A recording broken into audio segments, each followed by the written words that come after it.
Azizlarga hurmat yuzasidan axborot kutubxona markazi direktori Saodat Xudoyberdiyevaga so'z beramiz. Marhamat. Assalomu alaykum hurmatli kitobsevarlar, hurmatli bizni qadrli kitobxonlarimiz. Avvalambor hammalaringizga o'zim nomimdan va jamoam nomidan sizlarga chuqur minnatdorchilik bildirmoqchiman.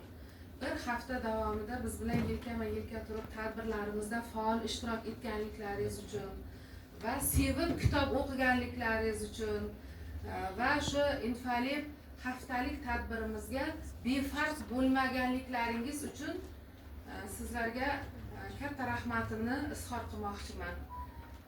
Barchalaringiz bundan keyin ham bizni kutubxonamizga bemalol kelib, doim eshiklarimiz ochiq, xodimlarimiz xushchaqchaq holatda sizlarni kutib oladi. Bemalol kelib kitob o'qishlaringiz, tadbirlarga ishtirok etishlaringiz mumkin.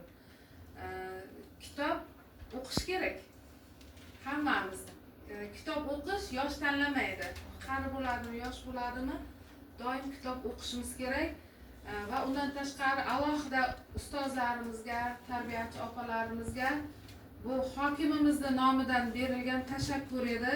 Sizlarni mana shu munosib ishlaringizni baholab o'zini tashakkurnomasini jo'natdilar. O'zlari kelmasa ham shu uchun u kishining nomidan va butun tumanimiz nomidan barchalaringizga rahmat. Bundan keyin ham sizlar bilan birgalikda ishlab va kutubxonada faoliyat ko'rsatishni, sizlarni kitob o'qishlaringizni taklif qilib qolaman.